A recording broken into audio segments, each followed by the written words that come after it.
Hi everyone, we're Mimicker, here to introduce all kinds of knowledge, even the stuff we didn't know about. So a friend of mine is so obsessed with Labubu these days that she recently waited in line to get a doll, telling me she was purchasing a family heirloom. It really made me wonder, what exactly is the appeal of this toy? So today we're doing a deep dive into the fascinating world of Labubu. We're going to unpack how this seemingly simple, maybe kind of ugly cute toy transformed into this, well, global cultural phenomenon. Some of our sources are even calling it a masterclass in marketing. Okay. We got a stack of articles, research notes here. We're going to try and understand its unique appeal and the strategies behind its pretty extraordinary success. Yeah, it's really fascinating how Labubu just challenges our traditional ideas of, cuteness and even value. So our mission for you today is to explore not just what Labubu is, but really why it matters in today's consumer culture. We'll look at how it cultivates what some sources call irrational demand. That sounds intense, right? And what lessons it offers for, well, anyone interested in building a brand or understanding consumer psychology or just figuring out what drives connection in today's market. Get ready for some real aha moments, I think. Okay, let's dive into that, this ugly cute thing. When you first look at Labubu, yeah, it's got those pointed ears, a sort of mischievous, jagged smile. The eyes are peculiar, but maybe sweet. It's definitely not conventionally cute. Like you said, the sources keep saying ugly cute or creepy cute. So what's behind that? Where did this look come from? Well, that unique look, it comes straight from the creator, Kesing Lung. He's a Hong Kong artist, but actually spent his formative years over in the Netherlands. And his inspirations are, well, pretty diverse. You've got Norse mythology in there, a love for elves, apparently, and this fascination with peculiar animals. You can really see that mix in Labubu's character. It's whimsical, sure, but also maybe a little bit melancholic. Okay.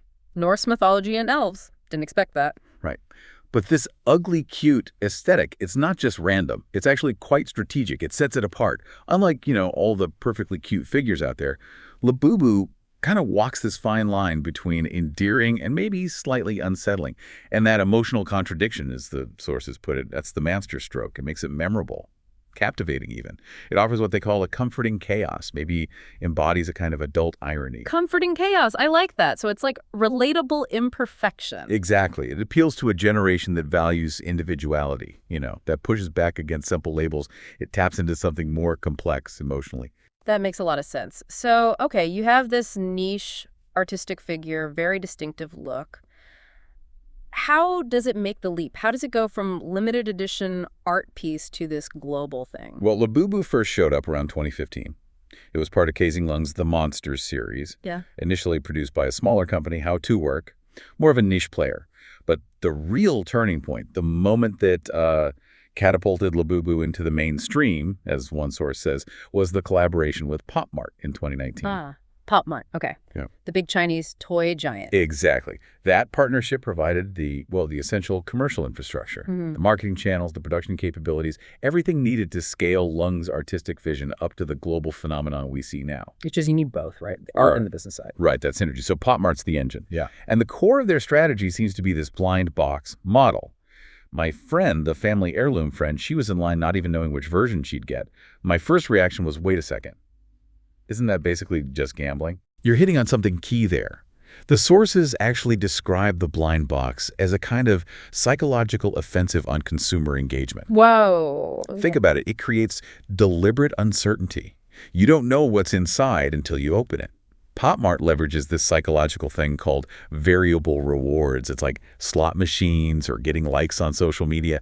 That unpredictability, it generates this addictive thrill, sparks curiosity, and that huge fear of missing out, FOMO, drives people to buy again and again. FOMO, the great motivator. It really is. It's basically gamification applied to shopping. Makes buying feel like playing a game. And they have secret ones too, right? Like rare finds. Exactly. They include these low probability secret editions that massively boost the collectability factor. This controlled scarcity, plus limited edition runs, timed drops, even geolocated drops. It all creates urgency. That's why you see these instant sellouts. Right. Creates hype. And it fuels this robust secondary market. Rare figures can go for, several times their retail price, often hundreds of dollars, and get this one unique Labubu figure actually sold for over 1 million RMB at an art auction. That's over 150,000 US. Wow. Okay. $150,000. Suddenly family heirloom doesn't sound quite so wild. That's a serious return. So it really is more than just collecting toys then. It becomes like Social currency, an investment piece. Precisely. That high resale value transforms them into social currency. Owning them isn't just about the object, it's about recognition, status within the community. And this model creates this amazing self-sustaining marketing loop. People unbox them, they post about it, they resell them. All that activity generates content and buzz. Consumers basically become brand advocates, Without even trying, yeah. And PopMart manages this whole thing strategically. They have, 93 IPs, intellectual properties. They use an end-to-end IP lifecycle management strategy, so they control the character from creation across all platforms. It's not just toys, it's animation, games, even theme parks. They build these immersive content ecosystems around the characters. A whole Labubu universe. Okay. Keeps people hooked. So that reach is incredible. But how did Labubu get so big globally without massive traditional ad spends, like TV commercials and billboards everywhere? Yeah, that's one of the most interesting parts. Its viral spread wasn't really driven by those big ad campaigns. It was more organic. Curated, as one source puts it, by real people, excitement, and raw, fan-led content. But a huge catalyst, probably the main reason it jumped from niche to global mainstream, was celebrity endorsements, specifically high-profile ones. Lisa from Blackpink, for example.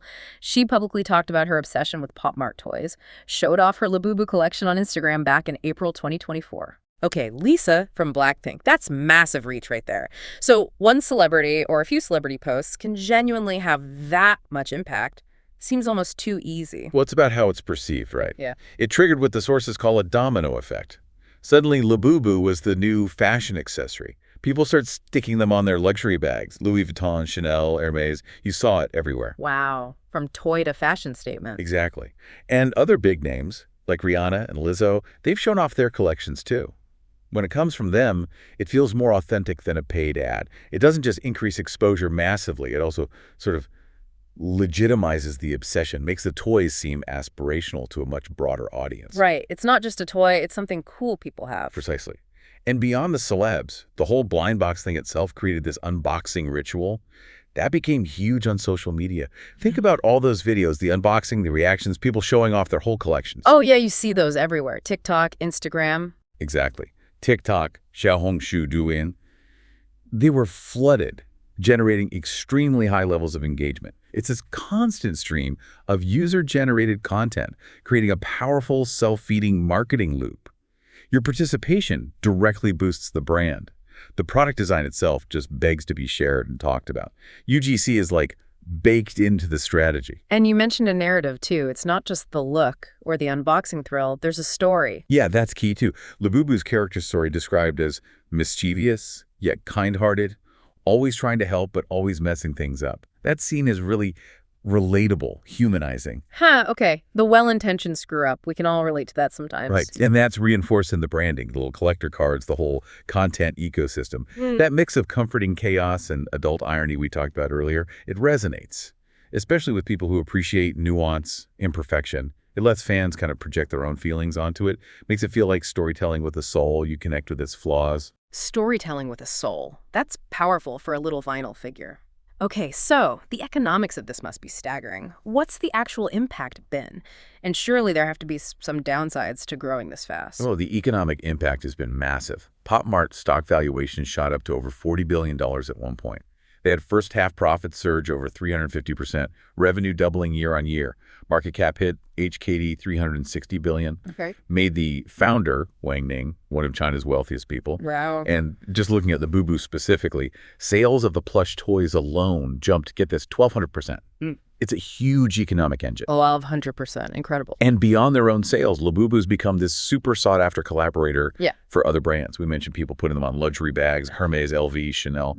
That's more user-driven, but it creates buzz. Then you have virtual collabs, apparel with Uniqlo, jewelry with Revipa, even marketing campaigns with Coca-Cola, ELF Cosmetics. Banks were even offering Labubu blind boxes if you open a new account. A bank offering a toy. That's a different. It works. These collabs generate buzz and get people talking about your brand, often at a lower cost than traditional ads. That makes sense. But do these collaborations always land? Seems like it could feel forced sometimes, like just slapping a character on anything. That's a really good point, and the sources touch on that risk. The best ones feel like a natural extension of the brand's personality. They feel fun, comfortable. They actually mentioned Louis Vuitton's own character, Vivienne Fashionista, As maybe a cautionary tale, some felt that integration seemed forced. Ah. It shows the risk if the commercial goal overshadows the cultural fit. It's got to feel authentic, right? Both ways. Pop Mart's also expanded hugely outside China. Nearly 40% of revenue is international now. And they adapt, doing localized events and regional exclusive products. Smart. Okay, but challenges. My friend mentioned fakes. Fake Labubu, is that a big problem? It's a huge problem, unfortunately. That massive popularity. It led to a surge in counterfeit products. People jokingly call them Lafufu dolls, but it's serious. Chinese authorities seized over 46,000 fake ones in June alone. Crackdowns are ongoing. 46,000, just like that. Wow. Yeah, it's a major headache for any brand that gets this big this fast, protecting your IP. And beyond fakes, there are other hurdles, things like market saturation. Are people getting tired of it? Some early signs suggest consumer excitement may be plateauing.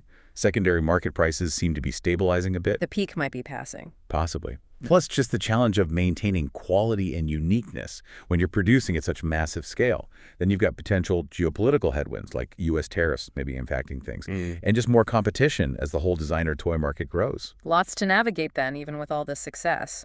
So wrapping this up, what's the big takeaway from Labubu's story? It feels like way more than just a successful toy. Oh, absolutely. It's a fantastic case study for modern brand building. It really shows this perfect blend of artistic creativity, sharp business strategy, understanding your audience deeply, and this community-led marketing that thrives on authenticity and user content. It proves it's not just about selling a thing anymore. It's about creating experiences, building communities, making that deep emotional connection. Experiences and communities. Yeah. And maybe this raises a final question for you, for everyone listening. What does Labubu's success really tell us about value and desire now? When my friend calls her Labubu a family heirloom, is she talking about the plastic doll? Or is it the cultural capital, the shared experience, that feeling of being part of something? Makes you wonder what we're truly valuing, what we're investing in financially and emotionally. It's something to think about. Definitely food for thought. What is the real heirloom there? Well, thanks for tuning into this deep dive. If you enjoyed our content, don't forget to like, subscribe, and maybe turn on that notification bell.